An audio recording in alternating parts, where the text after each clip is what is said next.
vamos a isto, Padre Mende, para mais um episódio deste nosso podcast aqui da paróquia. E de facto o tempo não para. Ao dia em que estamos a gravar este episódio, acabo de completar 45 anos, por isso estou a ficar velhinho. Não sei se me aguento muito por este caminho, estou a ficar mais pesado, mas que Nosso Senhor nos vá abençoando e fortalecendo para não desanimarmos neste caminho extraordinário. Vamos juntos e vamos na direção, esperemos na direção certa. Pelo menos temos um objetivo que é bom, que é bonito. Às vezes podemos enganar assim pelo caminho, mas esperemos que não muito. Então, parabéns ao Padre Nuno, não é? Muito obrigado. Acaba de começar a segunda metade dos 40. Já se começa a aproximar cada vez mais os 50 e os 40 vão lá ficando. Isto agora, hoje uma das mensagens que respondi, ainda não respondi a todos, nem sei se vou conseguir responder, mas pronto, vou tentar responder a maior parte das mensagens que de uma forma tão bonita e tão simples me fazem chegar, mas uma foi por causa das Jornadas Mundiais da Juventude e eu dizer, pronto, já cheguei à data das jornadas. Eu, nas próximas jornadas vou ter 45 anos, pronto, por isso já estou no ano das jornadas, já me sinto jovem. Este vai ser o meu ano das Jornadas Mundiais da Juventude. Os seus anos não vão ser no último dia das jornadas? Não. Vão ser depois, vão ser na ressaca das jornadas. Dia a seguir logo? Não, 3 dias depois. O 6 dia 6 é domingo, eu só faço anos dia 9, por isso... Pois que é dia 1 até dia 6, não é? Exatamente. Não apanha nada. Acabávamos assim, depois então íamos levar o Padre no Novo Santo Padre e dizíamos, olha, dá uma menção especial hoje. Exatamente, mas não.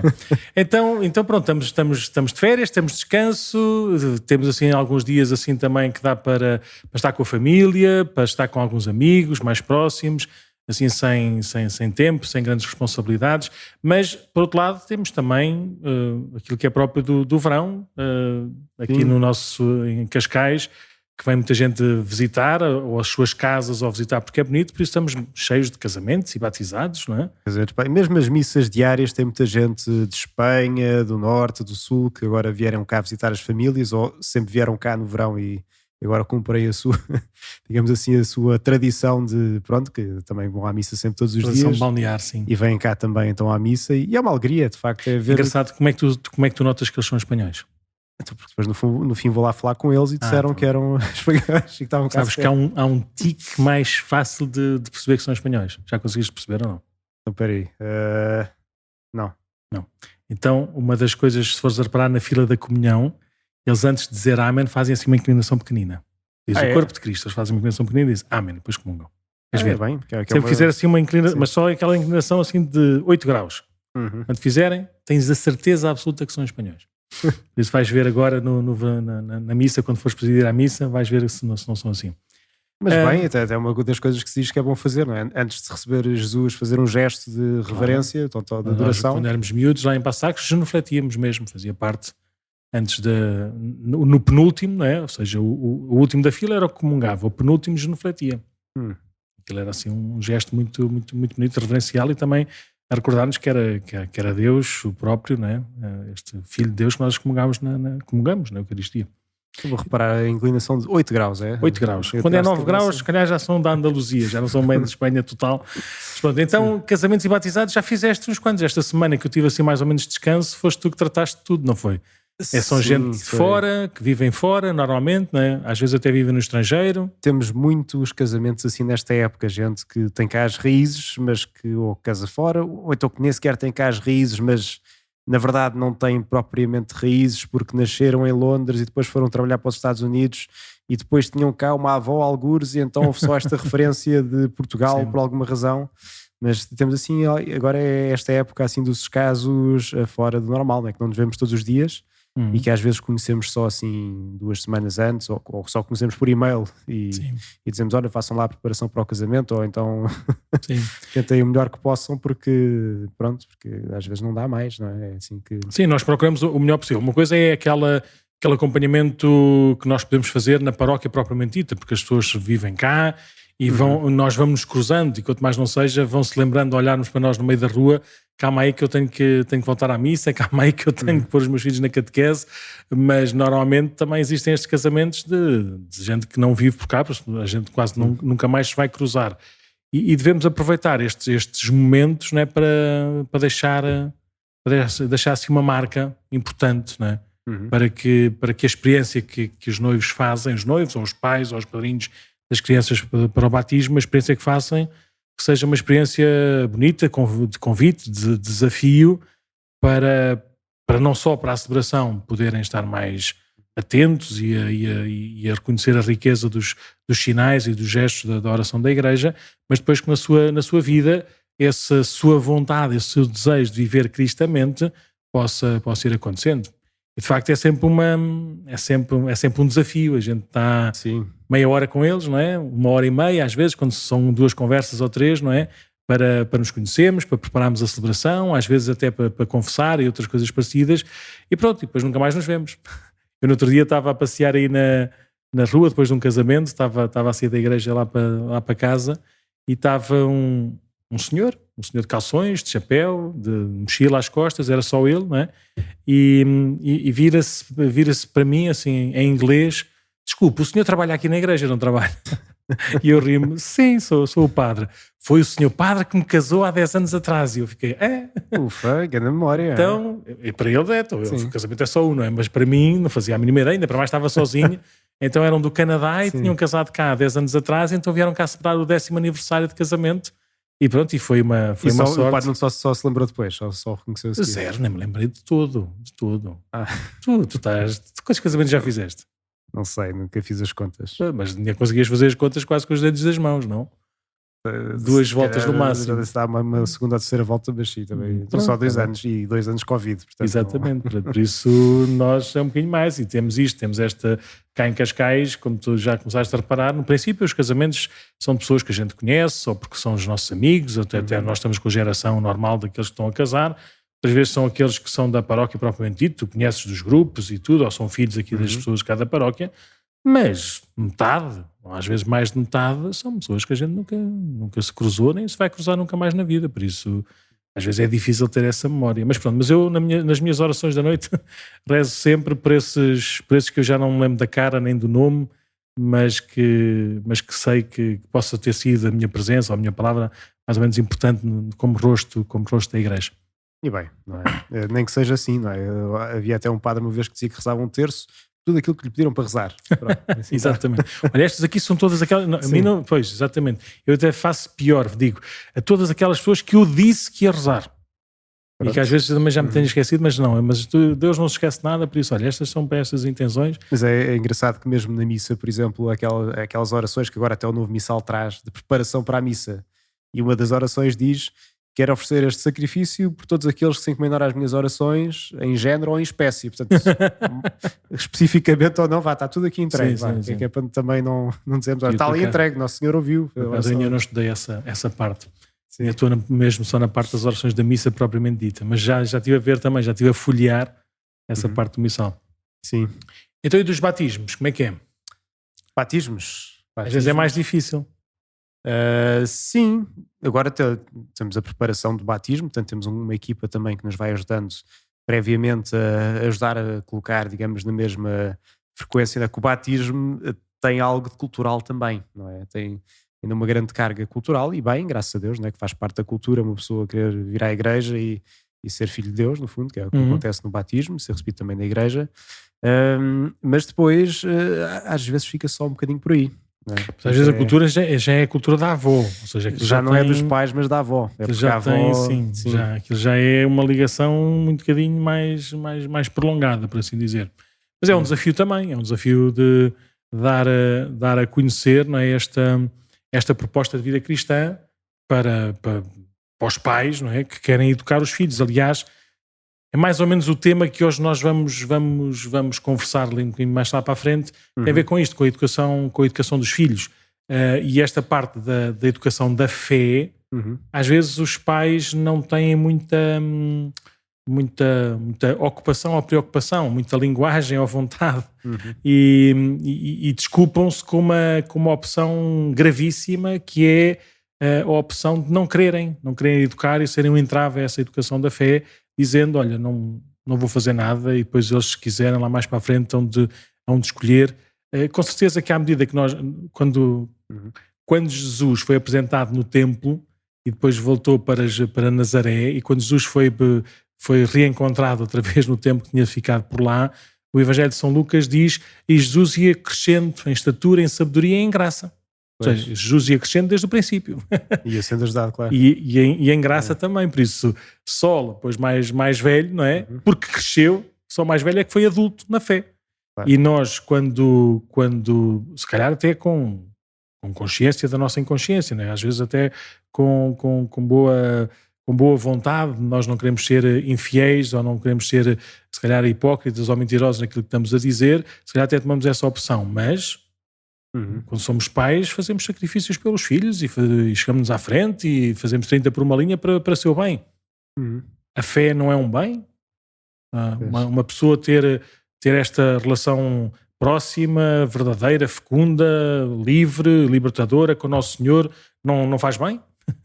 Vamos ver, então, vivemos os pais como às vezes os põem em escolas estrangeiras, porque é importante conhecer outras línguas, põem na música, ou nas artes, ou no desporto, porque é muito importante, mesmo que eles não façam nada disso, não é? Claro, para crescerem em grupo, em equipa e tudo mais, e que é verdade, isso faz bem. Não é? Mesmo que os pais não joguem, não façam desporto, mesmo que os pais não saibam tocar violino nem piano, mas sabem que é uma coisa boa.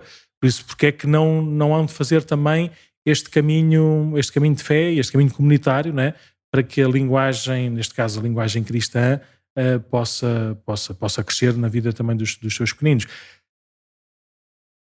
Para os batizados, isto de facto já há ali uma escolha para esse caminho, mesmo que depois não se faça. A gente, se formos a contabilizar as crianças batizadas durante um ano e depois como é que 6 anos depois andam na catequese ou não andam na catequese, diria que é claramente menos de metade. Nós ainda não sabemos fazer esse caminho, acho eu, da infância cristã até à catequese também infantil. Mas precisamos de fazê-lo como quem quer o bem, como quem deseja o bem, e também termos esta consciência da educação cristã dos nossos. É engraçado que até têm vindo assim algumas propostas nesse sentido, assim já, se calhar depois isto falamos noutra altura, não é? Mas mesmo de catequese em família, não é? Que noutras paróquias se começou a fazer, para também começar com os pequeninos já, ou então esta proposta agora também da catequese do Bom Pastor, que mesmo aqui na paróquia já começa com miúdos desde os 3 anos, e aliás acho que vai haver um curso para catequistas ao longo deste ano, uma vez por mês, depois é uma questão de se informarem se alguém estiver interessado, mas de facto é isso, de facto desde o batismo até à catequese vão nos moldes em que temos agora normalmente 5, 6 anos, não é? E quer dizer, não pode ser um hiato, não é? Sim. A dizer, espera aí que agora vamos lá fazer aqui uma espécie de pausa e depois lá mais à frente, quando já tiveres cabeça, já souberes falar, até já sabes falar inglês e tudo, agora vamos começar com as coisas da fé. Sim, mas é engraçado que algumas avós, não é, que comentam a dizer que não querem forçar os filhos ou os netos, não é, trazê-los à missa ou trazê-los não sei aonde. Eu digo, ponto número 1, mas eles também não vos podem forçar a não vir à missa, não é?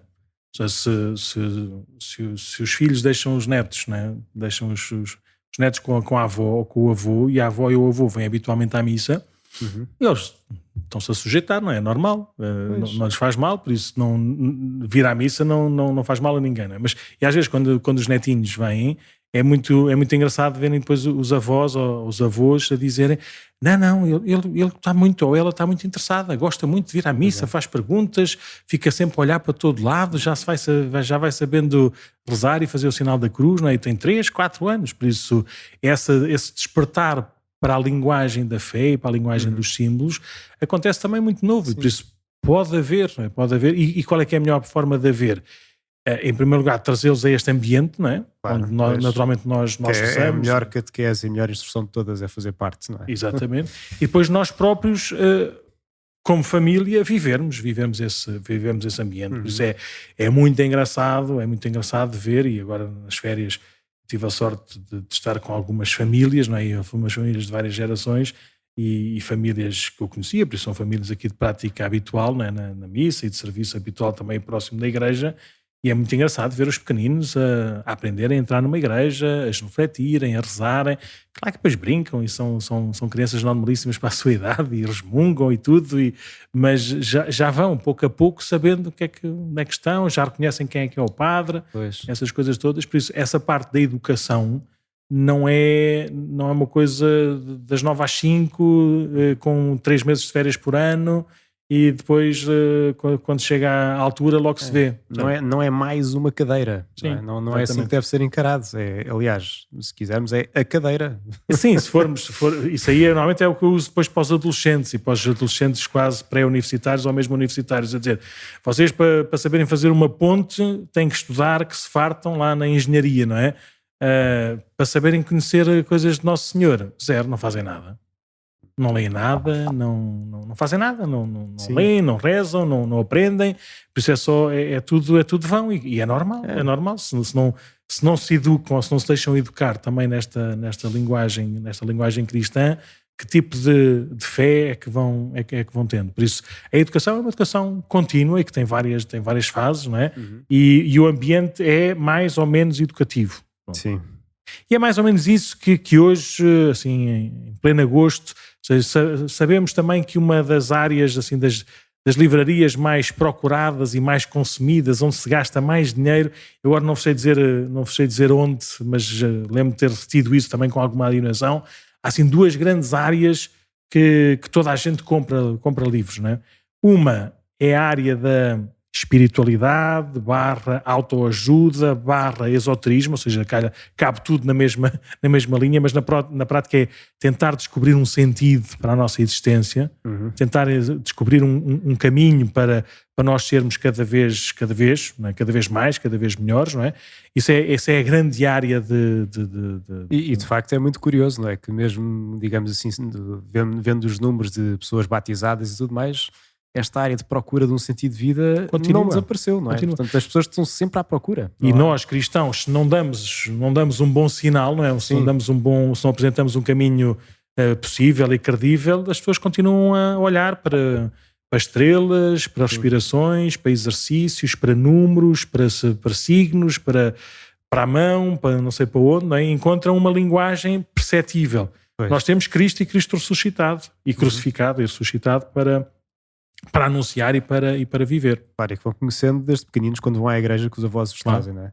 E outra área? E a outra área é a área dos filhos. Ou seja, aquela área muito ligada à gestação, ou seja, à gravidez e os cuidados da gravidez e depois os cuidados dos bebés, os cuidados da educação dos filhos. E depois é muito engraçado ver, tu ainda não tens sobrinhos, eu também não tenho, mas tenho priminhos / sobrinhos, né?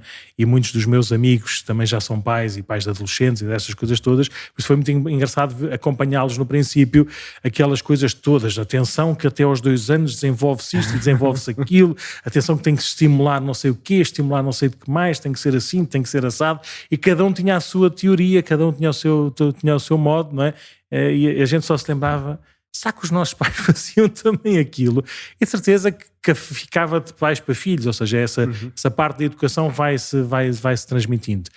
Mas hoje o padre Mendo, numa das suas leituras de verão, assim, daqueles livrinhos de bolso que lê assim enquanto está no intervalo de qualquer coisa, então deixou-se entusiasmar, alguém com certeza lhe sugeriu um livro sobre parentalidade, não é? Parentalidade efetiva, e depois explica-me lá quem é que é esse autor e qual é que é esse livreto, não é? esse folheto, e qual é que é a base, para depois nós recebemos assim algumas ideias que nos queiras suscitar. Assim, rapidamente, não é? Primeiro, se calhar, indo ao tema, que foi um tema que sempre me interessou, sobretudo depois quando estávamos no seminário, que temos uma cadeira especial que é mesmo pastoral familiar. Tratamos também esta questão da educação dos filhos e o que é que há por aí e tudo mais. E lembro que depois, há uns anos, houve uma pessoa que me deu assim, digamos assim, uns pensamentos sobre a igreja e sobre qualquer coisa, e essa pessoa que me deu, no fundo, assim, recadinhos aos meus padres, vá, ou aqueles que estavam para ser padres, e essa pessoa tinha escrito lá que achava que era importante nas homilias e em aquilo que houver, de facto, também a oportunidade que os padres falassem de como passar a fé, não é? Passar também a educar as famílias, que muitas vezes, por várias histórias difíceis e tudo, perdeu-se um bocadinho aquela tradição, não é? Aquele passar de geração em geração as coisas. E, portanto, este tema de educação sempre me interessou um bocadinho por aí, que eu pensei, espera aí que de facto, se calhar isto aqui é uma coisa que faz sentido, não é? É também com uma outra ideia, com uma outra desafio que se vai pondo, que também as pessoas vão ajudando a isto. E este livro, então, no meio dessa cadeira que tínhamos no seminário, descobri-o para fazer um trabalho, e é assim um livrinho de bolso, assim tem este tamanho, para quem está no YouTube pode ver que é assim fininho, pequeno, e vai assim vendo, digamos, estas questões da educação com uma perspectiva que achei engraçada, também que eu estudei gestão antes de ir para o seminário, é no fundo vendo isto aqui de um ponto de vista empresarial, não é? Ou seja, olhar para a família como se fosse uma empresa. Sim, digamos que cada perspectiva é uma perspectiva, Claro. não é? Portanto, não é às vezes mesmo na explicação sobre a missa, nós tivemos agora um episódio há pouco tempo sobre a missa, por exemplo, ou de outras realidades também eclesiais, às vezes é mais fácil, assim como Jesus usava parábolas, também é mais fácil usar imagens e comparações que as pessoas têm ali à mão de semear para não se esquecerem, para organizarem as ideias. Por isso é engraçado, como é óbvio, tem os seus limites de comparação e de metáfora, mas não deixa de ter assim uma riqueza e uma clareza na ideia, não é? Claro. Então a família é uma empresa, tem o CEO, claro. Tem o... Estou a brincar. Tem os clientes, como é que é? Eu ainda não li o livro, só li os títulos. E então, só ainda o autor assim rápido, ele é um psicólogo americano, ele próprio neste livro diz que não tem uma receita mágica. Não é? Claro. Sabemos que isto na educação é de facto uma coisa desafiante. Um filho é sempre uma surpresa, tem personalidade muito própria. Mas o que ele diz é, observando na sua experiência de psicólogo também de família, de que acompanhou várias famílias e já com 30 anos de experiência, aquilo que ele viu das famílias de sucesso, entre aspas, não é? Ele recolheu, no fundo, assim, algumas características e fez assim uma espécie de indução daquilo que ele viu e disse, olha, uma família de sucesso tem isto, e com este prisma de, vamos lá ver então a família como se fosse uma empresa, uma organização. Então, essa empresa tem como líderes os pais, não é? Então, o CEO são os pais. Os CEOs são os pais, sim. Portanto, são eles que estão, no fundo, que são aqueles que vão liderar esta empresa, que é a família, para a frente. E como nós sabemos, os bons líderes não são aqueles que mandam, mas aqueles que inspiram e que guiam, não é? Exatamente. Que são um bom modelo e uma boa referência, são os que vão à frente. Claro, não deixam de mandar, que faz parte de quem é líder, mas de facto depois também... Não mandar no sentido autoritário e distante e de quem não quer fazer nada. Sim, e vamos ver que depois aquilo que este psicólogo chama-se James Stanson diz é precisamente isso, é que uma empresa para andar para a frente tem de ser tudo em conjunto, não pode ser... não pode ser uma coisa simplesmente part-time, mas é mesmo, somos parte, digamos, desta empresa e estamos todos juntos nisto. E para isso, como as empresas fazem, temos de ter uma visão clara daquilo que queremos. Ou seja, os pais têm de saber o que é que eu espero desta família daqui a não sei quanto tempo. Ou assim ter uma ideia de que estamos a querer educar as crianças neste sentido. E depois ele, mais uma vez, não dá a resposta, não dá assim uma receita a dizer que tipo de filhos é que vocês querem ter, não. Até porque cada filho é único, não é? Porque cada filho é único também, mas dá assim algumas ideias assim genéricas, por exemplo, estamos a criar, primeiro diz, não ponham digamos a barra baixinha, ou seja, não queiram só filhos assim, porque isso é estar a educar para a mediocridade e nós queremos famílias de sucesso, não é? Não queremos pessoas que sejam só mais ou menos que deem muito lucro e que criem franchises e sejam líderes de mercado em todo lado. Sim, claro que agora voltando atrás, claro que cada filho é um filho, mas vamos tentar dar o máximo do seu potencial, não é? Cada um deles. Então, para nós cristãos é dizer que eles sejam santos. Sejam santos, exatamente. E depois que isso se concretize, digamos assim, também em algumas atitudes base de ser cristão, que ele diz, por exemplo, que as crianças venham a ter, digamos, uma capacidade de juízo das situações clara, não é?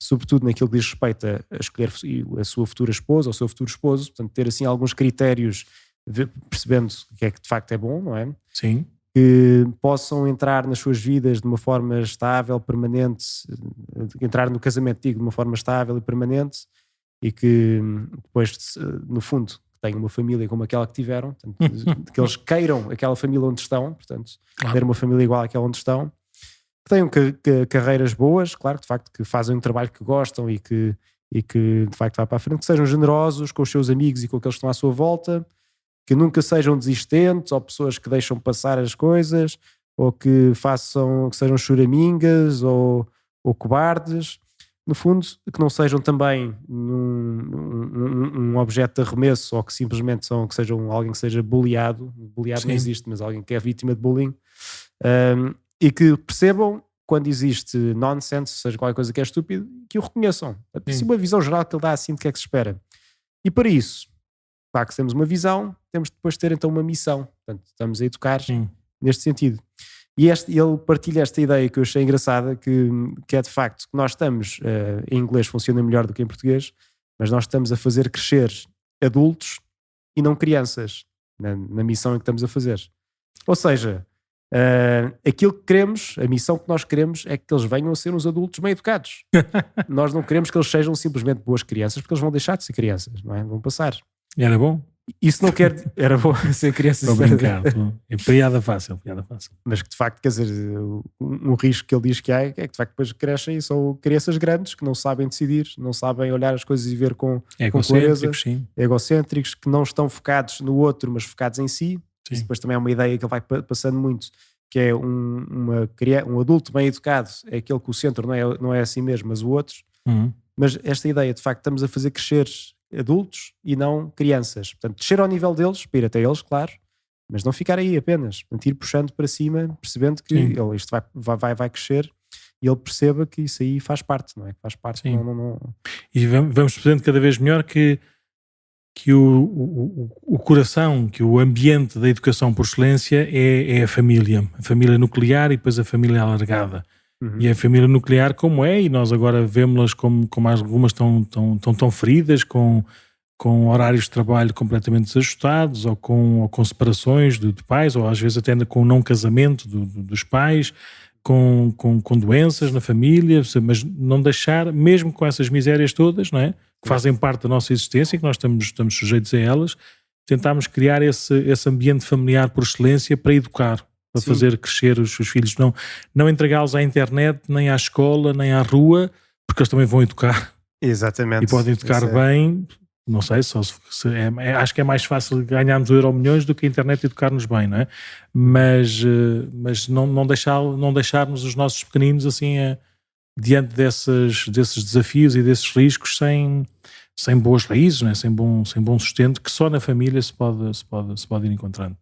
Claro que depois com estes ambientes saudáveis também é ótimo, sabe? Por isso é que é tão importante nós escolhermos boas escolas e estarmos preocupados com isso. Claro. É escandaloso nós não nos preocuparmos com as nossas escolas. É escandaloso nós deixarmos que haja ideologias nas nossas escolas. É escandaloso de acharmos que faz parte as regras todas que existem de professores e não professores que têm que fazer isto e aquilo e aquilo outro, mas depois não têm tempo para dar aulas, estão preocupados com tantas coisas, com tantas regras, mas não querem saber dos alunos para nada. É escandaloso nós não fazermos da nossa prioridade, né, nacional, se quisermos, ou de sociedade, da nossa cidade, da nossa vila, do nosso bairro, termos uma escola saudável, de ambiente saudável, onde se aprende. E onde se aprende não só as coisas, as disciplinas normais da história, das matemáticas, das físicas, e isso ajuda a desenvolver consoante os talentos dos miúdos, também as suas áreas de economia, como tu, e também eu um bocadinho, ou as artes, ou a filosofia, gente bem formada em ambientes saudáveis. E basta ver os números e ver como isso às vezes está a ser cada vez mais difícil e cada vez mais caro e cada vez mais... E depois de repente, quando há uma família desgarrada lá em Famalicão, não sei onde, que diz, aqui quem educa os nossos filhos ainda somos nós, ponto. Deixem-nos em paz, e como eles são massacrados por todo lado. Sim. Por dentro, por fora, por cima, por baixo.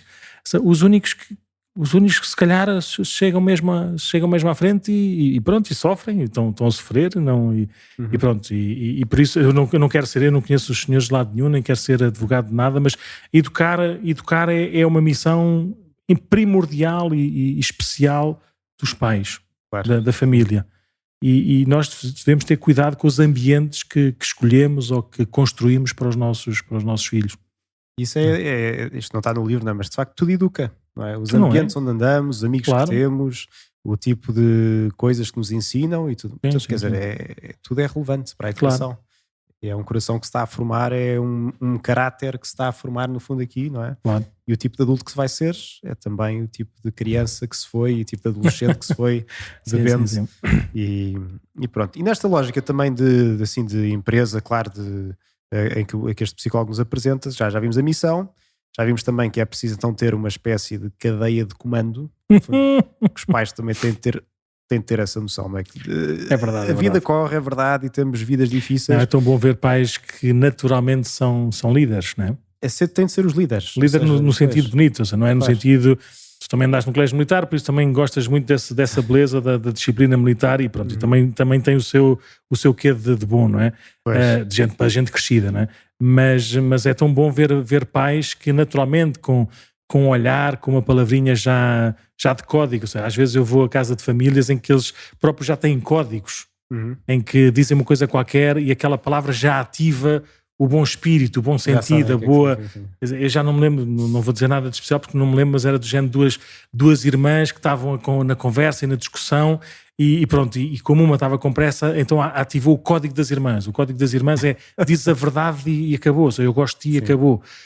E ela ativou assim, isto é o código das irmãs, e acabou a conversa, acabou a discussão. Ou seja, acreditaram, com aquilo não se brinca, ou seja, eles próprios foram inventando os seus códigos de autoridade, os seus códigos de que basta uma palavra, basta um olhar, basta uma presença e as coisas estão no sítio, exatamente porque houve esse exercício, houve essa liderança. Por outro lado, ver os pequeninos que são os líderes, não é? E é tão assustador. Tão assustador. Completamente. E nós aqui na missa, mesmo para os batizados, assim, eles passam por essas idades, ali os 3, 4 anos, é um filme, não é? O batizado corre muito bem porque eles estão alinhados, não é? E pronto, e são pequenos adultos, ou é um disparate. É um disparate total porque eles assim, fazem 30 por uma linha e às vezes não há ali uma palavra. Eu às vezes peço aos pais permissão de ser mau, ou seja, de ter um olhar assim mais grave, porque eles não me conhecem de lado nenhum, por isso eu consigo que eles fiquem ali com semi-respeito durante 2 minutos. Então peço autorização aos pais para fazer cara de mal durante a primeira parte da celebração, que é para ver se eu consigo ter uma certa autoridade, a mandá-los calar, com cara séria, não é? E eles ficam ali um bocadinho parados, porque de repente, não é? Já fui uma vez a uma casa de uma família em que de repente a pequenininha faz um disparate e depois faz aquele sorriso que derrete qualquer coração, nomeadamente o do pai, não é? Pois, sim. E eu virei-me para ela assim muito, assim um bocadinho na brincadeira, esse sorriso só funciona com o pai, o padre é imune a esses sorrisos, por isso a menina tem que se portar bem. E ela ficou a olhar para mim do género, então e agora o que é preciso fazer? O que é suposto... Fui desarmado, e agora? Eu sempre foi a minha bomba atómica, bastava sorrir e tinha tudo o que me apetecia, não é? Agora como é que é? Pronto, por isso, quem é o líder, não é? Quem são os líderes, quem são os inspiradores, quem abre caminho, não é? Quem abre caminho, quem faz, devem ser sempre os pais, não é? Por isso, claro, principalmentíssimo, não é? Enquanto eles são menores de idade, não é? Exatamente, pois. E isso que dizia, disciplina, se calhar falava agora isso um bocadinho da disciplina. Disciplina tem a ver com o discípulo, atenção. Exatamente, era exatamente isso que eu ia pegar, é que de facto nós hoje em dia associamos a palavra disciplina como uma coisa que tem a ver com castigos, logo à partida, não é? Associamos logo que disciplina significa castigos, mas a palavra disciplina vem de discípulo, não é? De seguir, portanto, é seguir atrás de quem é que é o líder, não é? De facto seguir atrás dos pais. E no fundo depois também aprender, portanto no fundo é seguir e seguindo aprendemos, portanto tem tudo a ver com liderança, tem tudo a ver com imitar os pais e tem pouco a ver depois com o castigo. Sim. É? Os castigos têm parte também quando falta essa, digamos, essa verdadeira disciplina de uma pessoa ir seguindo mas já lá vamos rapidamente, que não vamos ter tempo para isto aqui assim muito a fundo. E não é nada de físico, aquilo que este psicólogo propõe, até acha que isso é bastante mau, não é? Não traz nada de bom necessariamente, mas é isto, de facto, é seguir atrás, ser discípulo, não é? Que é isso que nós vemos que Jesus fazia. Jesus chamava os seus discípulos, não é? Os discípulos lá está. Mas é mesmo, por isso é que é tão importante, e todos os pais percebem isso, principalmente quando eles são pequeninos, a disciplina de vida. A disciplina são as rotinas, não é? Sim. De comer, de descansar, de ir aqui, de estar com não sei quem. Essa parte dá estabilidade aos pequeninos para crescerem saudavelmente. E às vezes os desequilíbrios, às vezes as mudanças, leva sempre a noites mal dormidas, a resmunguices maiores. Por isso, esta disciplina, este discipulado, é um ambiente por excelência, não é? Para um crescimento e para um amadurecimento saudável. Sim. Mas é isso mesmo, é discípulo de alguém. E esses alguém, não é?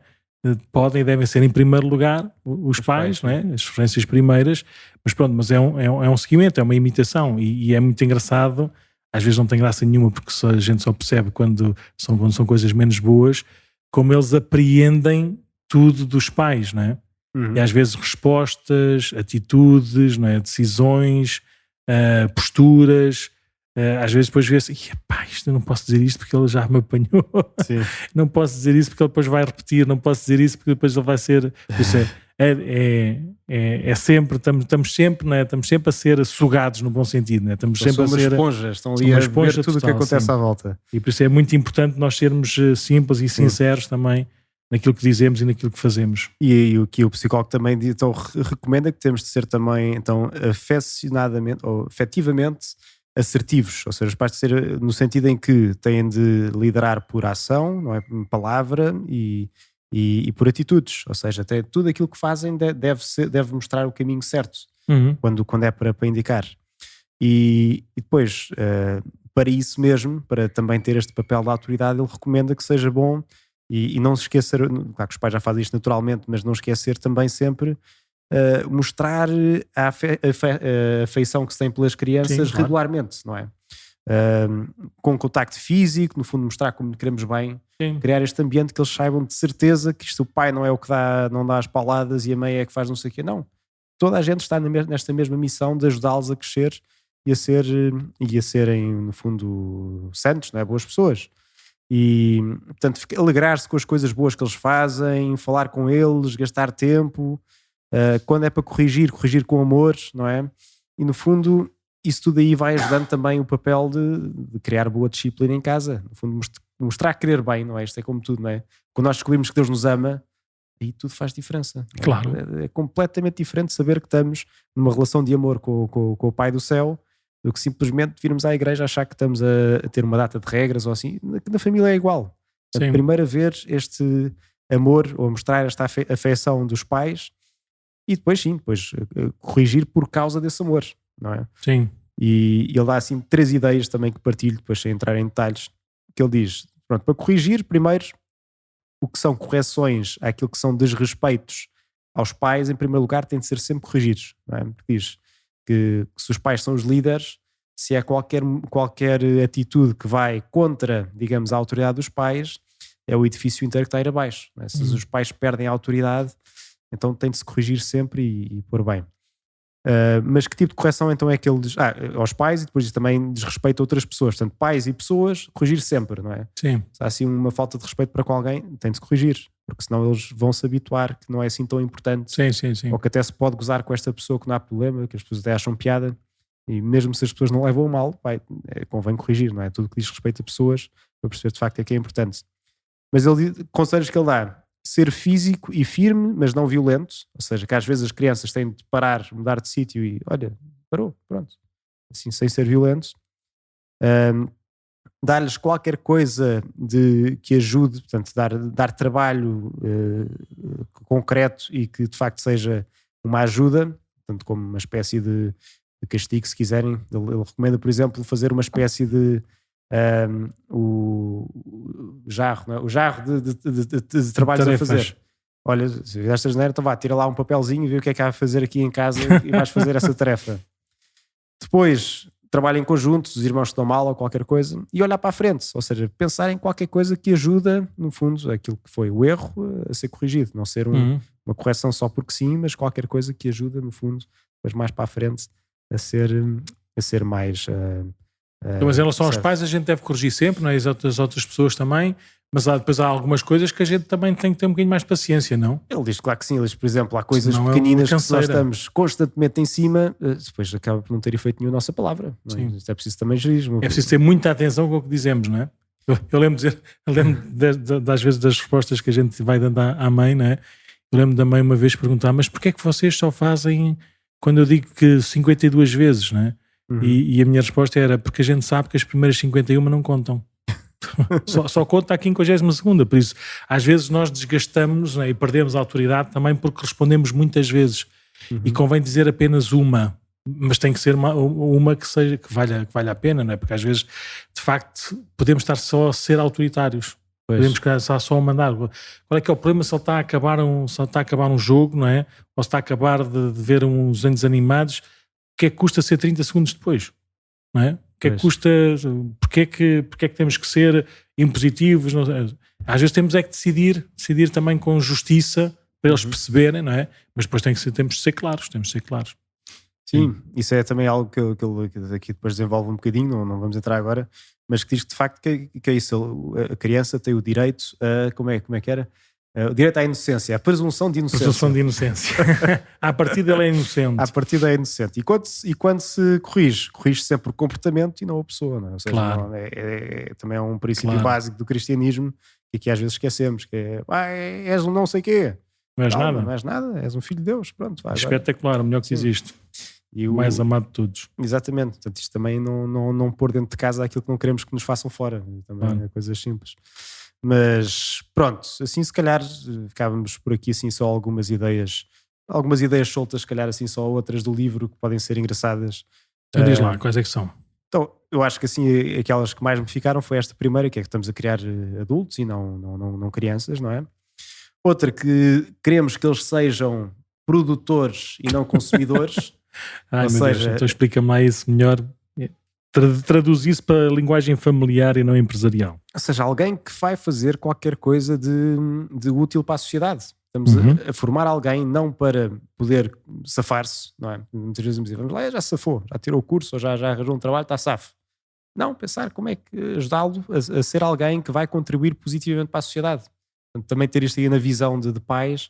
Espera aí que eu não quero que ele seja só alguém que, pronto, que tem a sua vida resolvida, não é? Mas que vá produzir. Sendo cabeleireiro ou mecânico. Qualquer ou, que seja a sua... Mas diretor de ou funcionário público ou o que seja, no seu papel, no seu lugar, Sim. ter esta atitude, ter esta postura de trabalhar pelo bem comum e fazer as coisas com brio, não é? Não o espírito de safar-se, mas o espírito de fazer dentro daquilo que Nosso Senhor chama. Fazer o melhor possível para estar em paz consigo e realizado, não é? Porque fez de acordo com a sua consciência. Contribuir para o bem comum. Exatamente. Depois, outras ideias soltas que ele dá.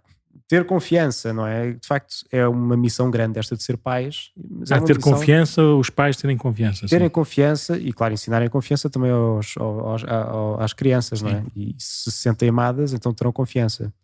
Cultivar o caráter e a virtude, não é? Focar mais do que, digamos, às vezes focamos muito nas notas ou assim em qualquer coisa que conseguem exteriormente, mas mais do que isso, ter o foco no caráter e na virtude que é que se vai então formando no coração da criança.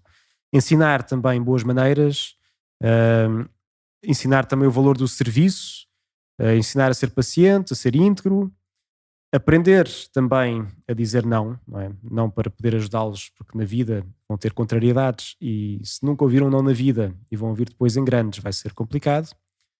Ter atenção, digamos, também aos meios de comunicação social, como falávamos há pouco, se nós não educamos ou se deixamos, digamos, com rédea solta, vão ser educados por isso também.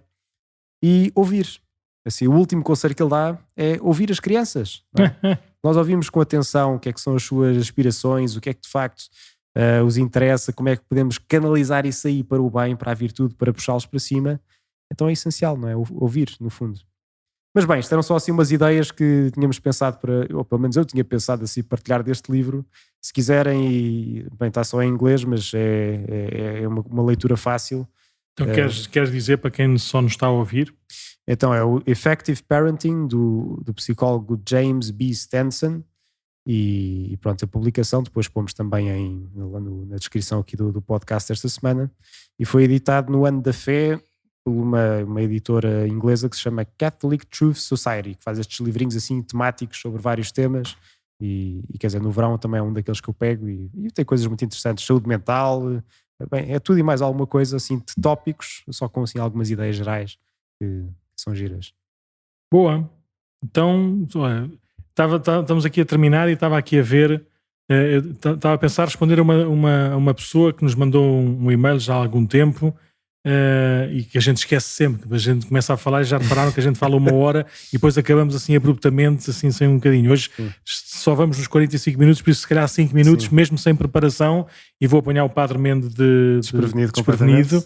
Porque há um tema que se calhar para a próxima semana havemos de falar, tem a ver com as visões que neste caso era da Dan Catherine Emmerich, que teve aquelas visões da paixão de Cristo e também do nascimento de Cristo. Então ela está a perguntar qual é que é o lugar, qual é que é o papel dessas visões particulares e como é que a gente, porque é que a gente deve conhecer e não conhecer. Pronto, havemos de falar um bocadinho também, se calhar a partir desse exemplo, mas aqui vem uma crítica, e uma crítica positiva e construtiva da Rosa para o nosso e-mail, podcast. E é o nome verdadeiro, Rosa, ou o Padre acabou de inventar agora? Não, está aqui escrito Rosa, não digo mais, está assinado com nomes compostos, mas fica só Rosa.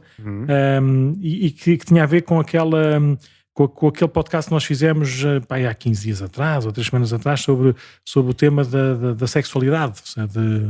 Ainda ontem ou anteontem estava a ver programas de televisão acerca destes casos assim, estranhos e criminosos na igreja sobre a sexualidade e não sei o que mais, e a dizer que continua a ser um tabu para a igreja. A sexualidade é um filme, é um tabu aonde? Mas pronto, mas foi um bocadinho sobre essas coisas que falámos. Mas aqui aparece é um bocadinho a relação da sexualidade com o sacramento. E por isso aquela lógica de como é que é, uma pessoa que é viúvo, ou que é viúva, ou que é divorciado ou divorciada, refazer a vida, e se esse divórcio, se essa separação é justa porque sofre violência doméstica, como é que uma coisa boa, que é a intimidade sexual entre duas pessoas, pode ser visto depois pela Igreja como pecado, e por isso afastar-se dos sacramentos. E por isso, e porque é que há pessoas que não casam, mas vivem matrimonialmente e vivem felizes, não é? Então como é que, termino a dizer, mas isto é uma lei de Deus ou dos homens, não é? Se formos a reparar, não sei se queres dar assim algumas ideias, a lógica é, porque é que o sexo, ou a linguagem sexual, de ser uma linguagem de amor entre duas pessoas, é uma coisa boa, é santo, não é? É uma linguagem de Deus, e é verdade, ou seja, leiam aquele livro, aquilo é engraçadíssimo e é mais do que verdade, ou seja, o sexo em si não é um gesto mau, não é um gesto pecador, antes pelo contrário, é um gesto que atualiza Deus na nossa história, não é?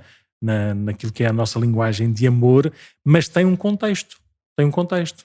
E essa linguagem sexual é exclusiva de duas pessoas que livremente e por amor, não é? se ligam e se comprometem a viver essa união como um sacramento. Ponto. Que é o sacramento do casamento. Portanto, Tudo o que é fora disso é mais pequeno.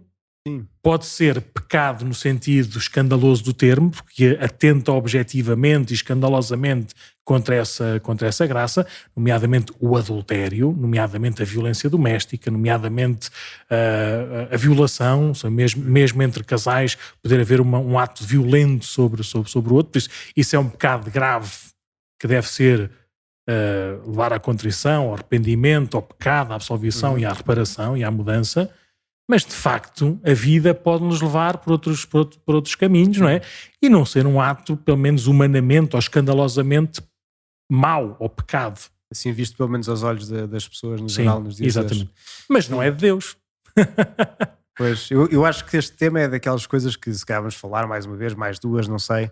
Mas naquele livro do Padre Ricardo Neves, que fez um CPM há uns tempos, em que fala precisamente também deste tema. Sim. E diz que isto de facto é para ser entendido, não é? A questão da sexualidade, tudo dentro de uma linguagem própria da ternura e do amor, e que tem este significado próprio de eu dou-me inteiramente a ti, não é? Eu dou-me inteiramente a ti, portanto este é o significado, digamos, do gesto em si, e que para isso, digamos, é de facto... E recebo-te inteiramente como tu és também, e que, ou seja, fundo, é recíproco. E que no fundo é aquilo que acontece no casamento, quando se diz as palavras, digamos, do consentimento, é isso que se está a dizer.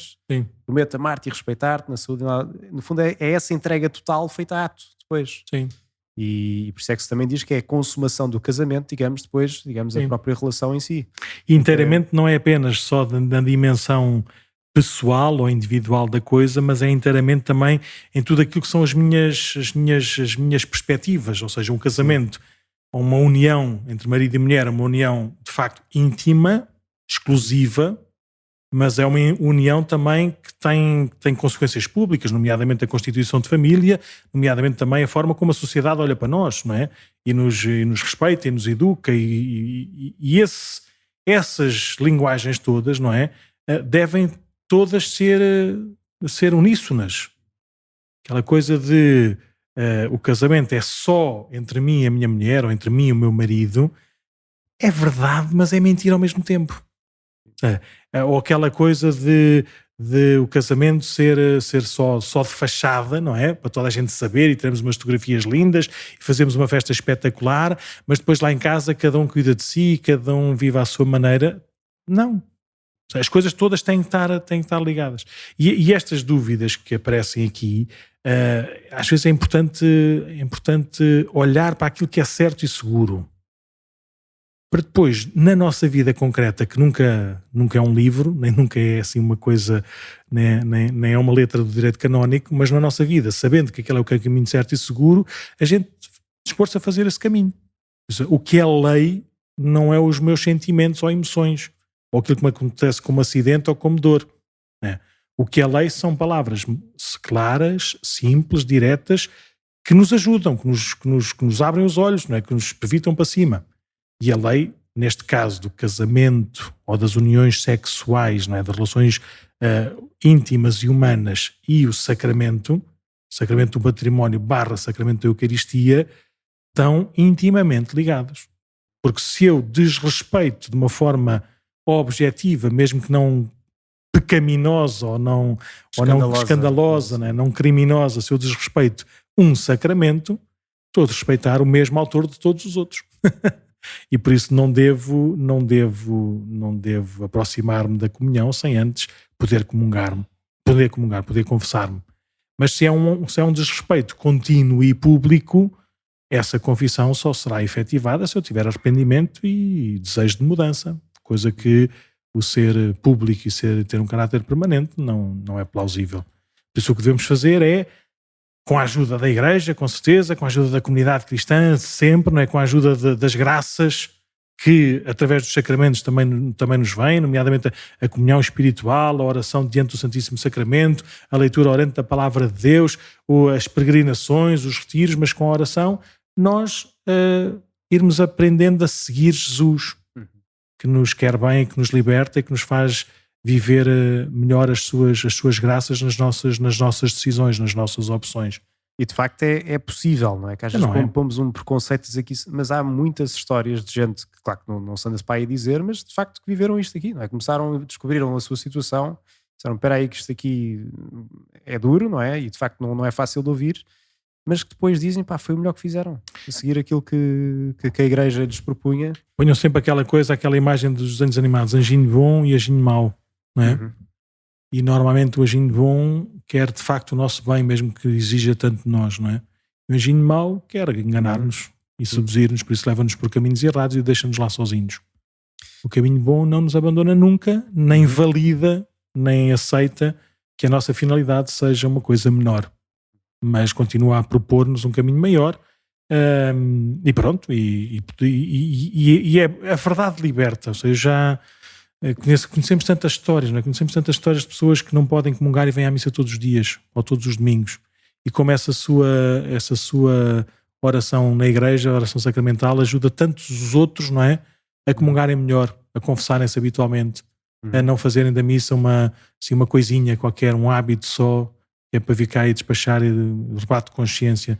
Por isso, quando nós amamos Nosso Senhor e amamos a verdade e queremos viver em igreja, mesmo as feridas, mesmo as coisas difíceis vão fazer bem a todos, não é? Mas há muitos caminhos, se calhar num tema mais para a frente devemos falar um bocadinho sobre estes processos de declaração de nulidade do sacramento, ou o que é necessário para ser um sacramento válido, não é? Quais é que são, como é que é esse processo, porque é que funciona ou deixa de funcionar, o que é esta lógica de relações pré-matrimoniais ou juntar-nos antes do casamento, o que é o casamento como um sacramento da igreja. Devemos falar sobre isso, mas assim, Rosa, muito obrigado pela pergunta, pelo estímulo. Havemos de falar de uma forma mais séria e organizada, mas aqui o que queremos dizer é que as coisas não se resumem só à nossa intimidade e espiritualidade, não se resumem só à forma como eu e o meu noivo, ou a minha noiva, ou o meu companheiro ou companheira vivemos, não é? Como uma coisa boa uns para os outros, um para o outro. Isto tem a ver também com uma realidade eclesial e com uma realidade social, e as coisas devem estar todas alinhadas, e há caminho para isso. O exemplo parvo que eu dou, e para terminar mesmo, já estamos nos 55 minutos, o exemplo parvo que eu dou, que não tem qualquer tipo de fundo de verdade, não é? Mas imaginem que eu quando era miúdo, fui a Las Vegas, não é? E casei com o cão do Elvis, não é? Deve ser possível casar com o cão do Elvis, não é? Então casei e fiquei lá registado nos Estados Unidos, no estado de Nevada, era o estado, não é? De Las Vegas. Las Vegas, acho que é Nevada, sim. Ficou lá no estado de Nevada que eu casei com como é que chama um cão? Coalácia, com uma cadela, pronto. Mas pronto, e vim-me embora, né? Nem me lembro que estava bêbado, né? Pronto.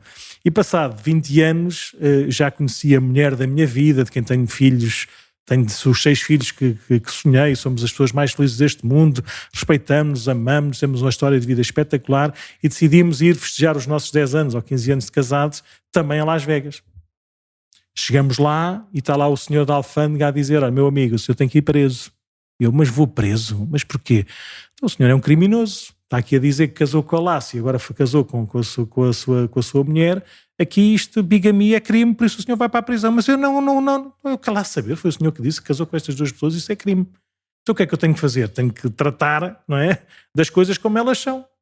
E como é óbvio, eu não quero casar com a Lácia, eu quero estar casado com a única mulher da minha vida, não é? Por isso, às vezes nós precisamos também de socialmente ou eclesialmente de sermos sinceros com aquilo que são as nossas decisões e as nossas opções, para sermos tratados também exatamente como isso. Ninguém nos obrigou a casar com ninguém. Ninguém nos obrigou a... Se isso aconteceu, o casamento é nulo logo à partida. É nulo sacramentalmente e é nulo civilmente. Ou seja, é um ato de liberdade e de consciência total. Por isso eu não tinha maturidade humana, se eu não sabia no que é que eu me estava a meter, se eu fui coagido direto ou indiretamente para fazer a coisa, como é óbvio que ele não tem nada para ser verdade, para ser sacramento. Por isso temos que resolver isso para garantir aquilo que é de facto uma coisa de Deus, que é a união.